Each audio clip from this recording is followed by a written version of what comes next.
श्री राधे राधे। श्री राधा चरितामृतम भाग 33। प्रसंग विपरीत रति, प्रेम साधना की एक विधा।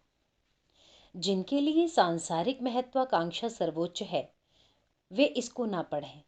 जिनके लिए नाम पद प्रतिष्ठा पाना ही जीवन का लक्ष्य है वो इसे ना पढ़ें।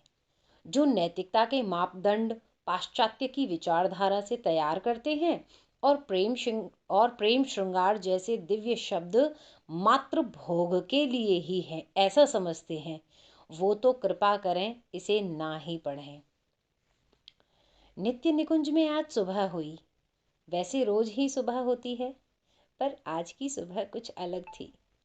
सखियां कुंज रंध्र से देख रही हैं। श्याम सुंदर और लाडली बड़ी गहरी निद्रा में सो रहे हैं।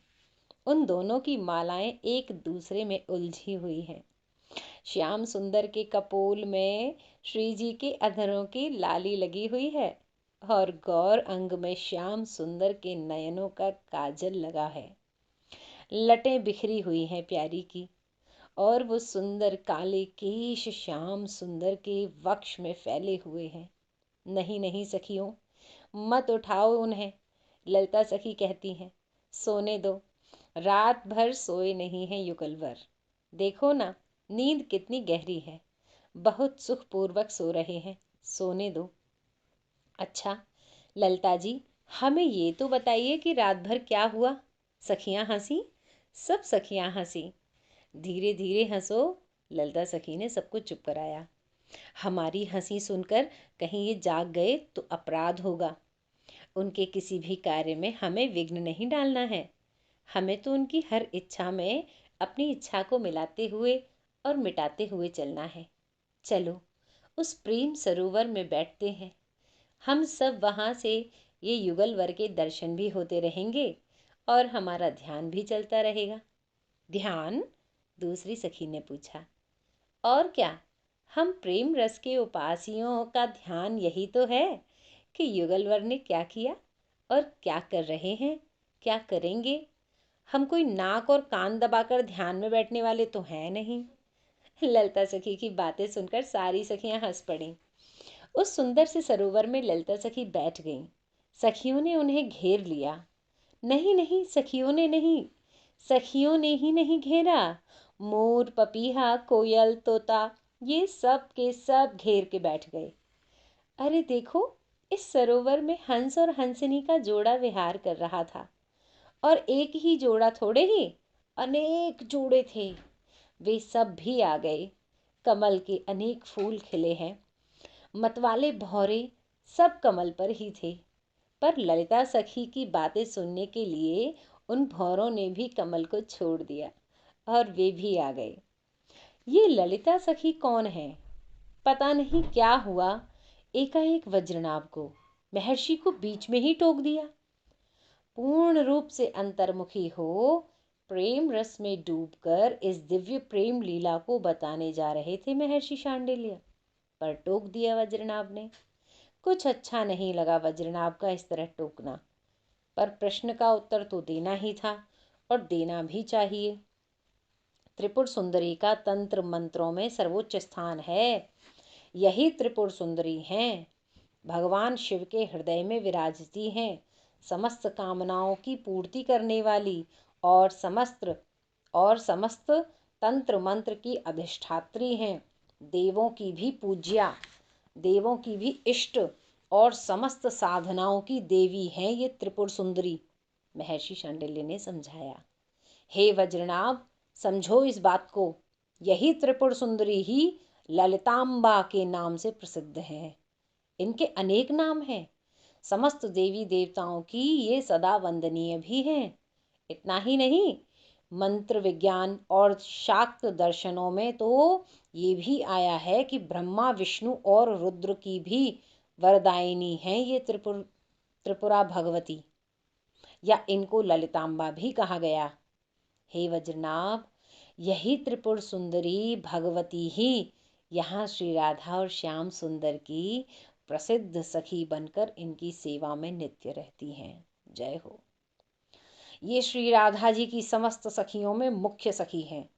तो विचार करो हे वज्रनाभ, त्रिपुर सुंदरी जिनकी सेवा में निरंतर लगी रहती हैं और उत्साह से अति उमंग प्रेम पूर्ण होकर, तो उन आह्लादिनी श्री राधा रानी की महिमा का गान कौन कर सकता है। इतना ही बोले, फिर मौन हो गई महर्षि। गुरुदेव, अपराध हो गया मुझसे। मुझे उन ललिता सखी की बातों को ही सुनना चाहिए था। जिस रस का वर्णन वे करने जा रही थी, उस रस को मैं फिर से सुनना चाहता हूँ। कृपा करें। महर्षि समझते हैं। फिर आगे वज्रनाभ की ओर प्रसन्नता पूर्वक देखते हुए उस प्रेम रस की चर्चा करने लगे। सखी, मैंने रात्रि में अचंभा देखा। जब सुहाग के सेज पर प्रिया प्रियतम विराजे थे, तो ऐसा लग रहा था जैसे अंधेरी रात में चंद्रमा पूर्णता से उग गया हो। ऐसा लग रहा था जैसे गौर वदन पर नीला रंग छा गया हो, जैसे घने बादलों में बिजली चमकती हो। ओह! इतना कहकर ललिता सखी मौन हो गई। आगे कुछ उनसे बोला ही न गया, बोला ही नहीं जा रहा था। सारी सखियां सभी गोपियां हाथ जोड़ने लगीं।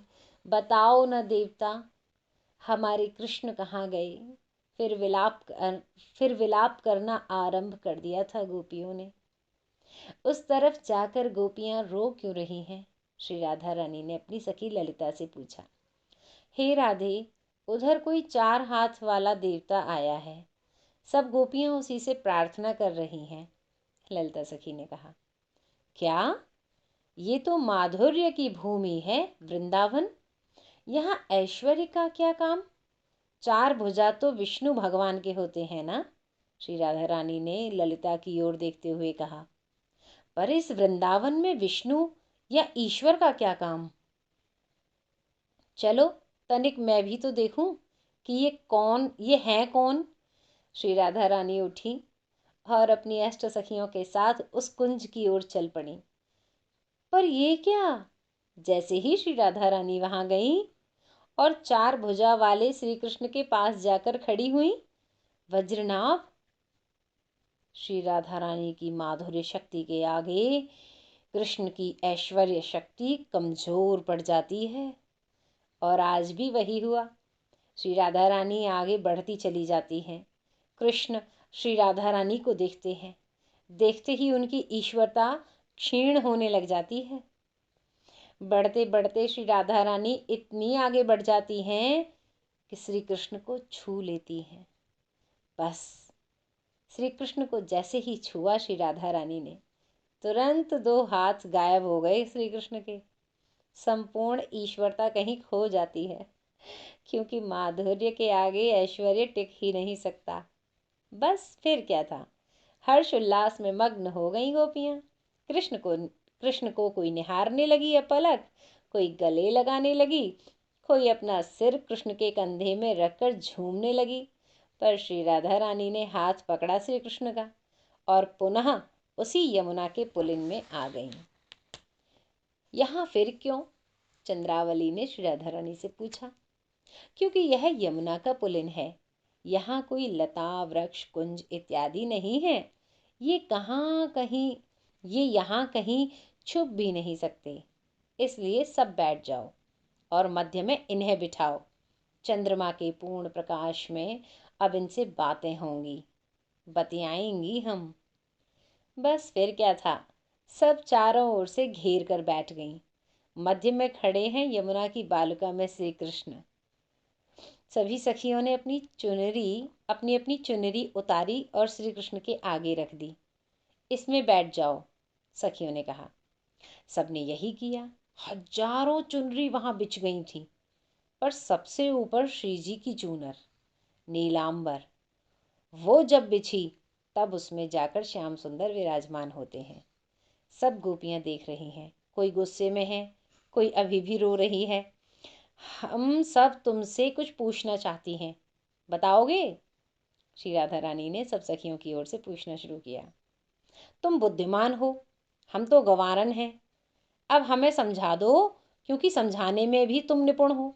श्री राधा रानी नयन मिलाकर श्री कृष्ण से बतिया रही थी। क्या पूछना है, पूछो। श्याम सुंदर ने हंसकर कहा। श्याम सुंदर, 3 प्रकार के लोग होते हैं। एक प्रेम के बदले प्रेम करते हैं, एक वे होते हैं जो प्रेम न करने वालों से भी प्रेम करते हैं, और एक वे होते हैं जो प्रेम करने वाले से प्रेम न करें, उन्हें कष्ट और दुख देकर स्वयं प्रसन्न हो। इसमें श्रेष्ठ कौन है? श्री राधा रानी ने ये प्रश्न किया था श्याम सुंदर से। गंभीर हो गए थे श्याम, फिर बोले, प्यारी, प्रेम करने के बदले प्रेम, ये तो स्वार्थ हुआ, है ना? हाँ, प्रेम तो वो श्रेष्ठ हुआ जो प्रेम न करने वालों से भी प्रेम करता हो। पर ये जो तीसरे दर्जे के प्रेम के संबंध में तुमने पूछा है ना, कि प्रेम करने वाले को भी दुख दे या कष्ट दे, आज ये बनमाली गंभीर होकर बोल रहे थे। जो प्रेम करने पर भी प्रेम नहीं करते, तो इस प्रकार के 2 लोग प्रसिद्ध हैं, एक आत्माराम और एक पूर्णकाम। हे मेरी प्यारियों, आत्माराम तो वह है जो अपनी ही आत्मा में रमण करता हो, यानी ऐसे सिद्ध महात्माओं से प्रेम करना, ये तो जीवन की धन्यता है, चाहे वे प्रेम करें या न करें। पूर्ण काम से प्रेम करना ये भी उपलब्धि ही है, क्योंकि जिसकी कामनाएं पूर्ण हो चुकी हैं, वह एक प्रकार से निस्वार्थी ही हुआ। तो फिर ऐसे स्वार्थ रहित मनुष्य से प्रेम करना ये उपलब्धि है जीवन की। पर इनके अलावा जो प्रेम करने पर भी प्रेम नहीं करते, वे या तो कृतघ्न हैं। कृष्ण गंभीर ही बने रहे और बोलते रहे। ये कृतघ्नि क्या होता है मोहन? प्रश्न है। कृतघ्नि उसे कहते हैं जो किए हुए उपकार को न माने, कृष्ण का उत्तर था। और एक निम्न श्रेणी और होती है, द्रोही कुपुरुष। कृष्ण ने गंभीरता के साथ ये बात कही। हे ब्रजगोपियों, जो प्रेम का बदला प्रेम से न चुकाए, वह अगर आत्माराम नहीं है, पूर्ण काम भी नहीं है, तो वह अवश्य कृतघ्नि है या द्रोही कुपुरुष है। तुम क्या हो? श्री राधा रानी ने कृष्ण की आंखों में गहराई से देखा और पूछा, तुम क्या हो? सक पका गए थे श्री कृष्ण, इधर उधर देखने लग गए। बताओ, तुम आत्माराम हो नहीं, पूर्ण काम वो भी तुम नहीं हो। अगर आत्माराम होते तो हमें क्यों बुलाते बांसुरी बजाकर? पूर्ण काम नहीं हो, पूर्ण काम भला माखन क्या चुराएगा, चीड़ चुराएगा? तो क्या ये कृतघ्नि है? चंद्रावली ने श्री राधा रानी से पूछा था।